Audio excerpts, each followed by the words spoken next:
Okay, this video is to show someone that requested a close-up picture of this little driver board I used in my last video. We have the battery here. It's 3 batteries. Negative. I have that jumper to eliminate the last battery because it's too much current. Negative goes in here on this rail. Let's see. It goes here on this rail here. I have a little jumper. It goes to this side of this coil. Maybe this green coil. I have this little piece that I can actually screw the wires in and just plug it in, and then the black side is here. And then that rail continues on these boards like these. And then it's jumped over here to the reed switch. So what's happening is the positive side is here, and on that rail that's positive. That white wire jumps over here, and I just didn't have a long enough one to reach this switch, so that rail is also positive. Jumps over to this little push button switch, and then it goes to the reed. So the positive goes to the switch, and then there's the reed, and then the reed passes the positive to one side of the green coil here. And then I have the diode on the reed side of the green coil jumping across from here over to this rail here that sends power over to the second board through the diode.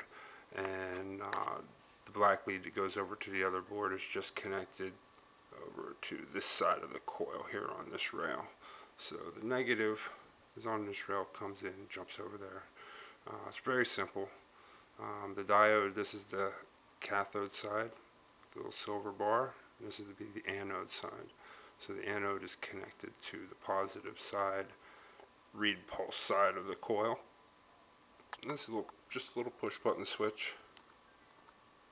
And you can see the wheel moves when you get it going.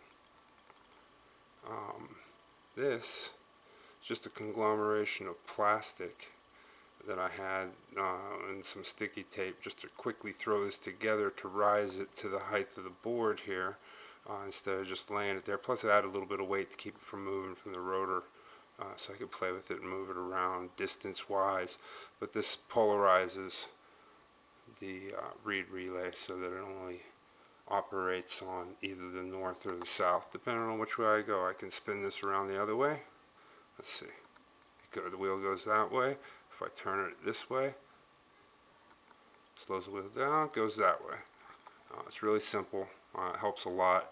And then adjusting the distance from here and the distance from here.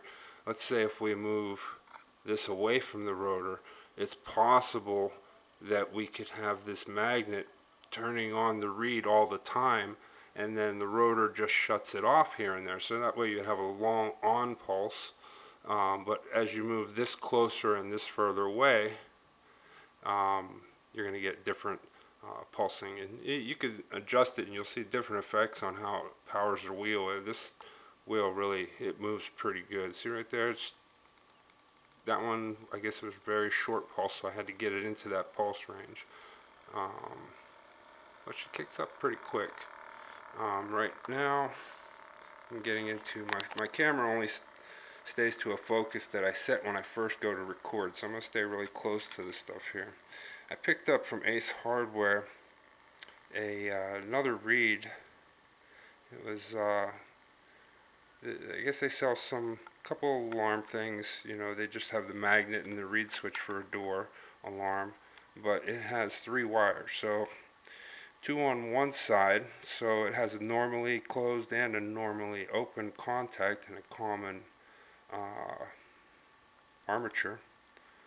So I'm going to take that off of there, and because I don't want those screws around there when affecting how the fields hit the piece. But it's supposed to be 1 amp, and the ones I've been using are a ½ amp.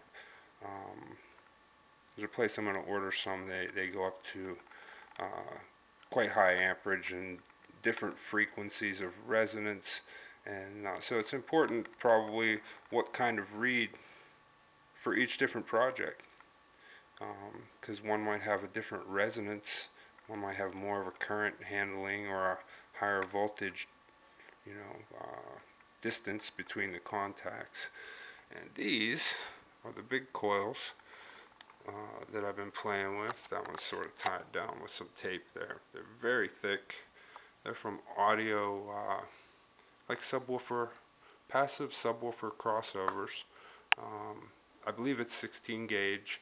If you calculate how many wraps here and on here, it's about 300 wraps, and it's 0.9 ohms. And I was able to run one of these coils on this side, the second stage of the circuit. I have it a little torn apart here. Been playing around with some stuff. But these coils drive this rotor directly from a reed very well. But the reed has to be able to handle the coil, because it takes a little bit more current than these. But man, does it get the rotor going, almost like it's a real motor with stators all the way around. I've been playing around with those. I'm going to try to make up some videos to show a little bit later. But either way, and this magnet, it's a diametric, just like the ones on the rotors. They're 1/8 inch thick, 1/2 inch discs. But it works good for adjusting the reeds. Now hopefully you can understand the circuit. I'll go through it one more time. Positive comes in here, jumps over to here, and then continues across here because I didn't have a long enough wire to this switch. So positive comes over to the switch, through the reed, over to this side of the coil, and this diode is also connected there, which goes over here and then off to the second board. Anode is on the side of the coil, cathode is on the output, and then the negative output to the other board is also connected to this side of the coil, which is connected to the negative of the batteries at all times. This coil, I believe, is 2 rolls of 75 feet of 26 gauge from Radio Shack. When you buy their packages, they have 3 different sizes. So 26 gauge, I believe it's 75 feet, and there's 2 wraps on there on one of the, so I don't know how many windings there are. I just put it all on there for the sake of just putting it all on there. I have them wound separately where I can join them together here and change them to parallel series if I needed to, but right now they're in series, so it's one big coil. So there's 150 feet of 26 gauge on the original spool that the wire comes on.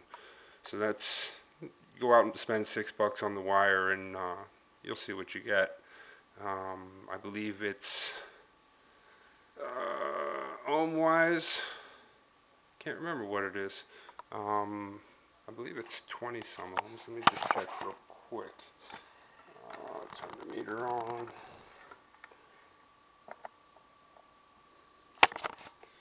Let's see, we got it on here. Oh, 7 ohms. Pretty low. My battery's going dead, and I'll make a new vid soon. Thanks.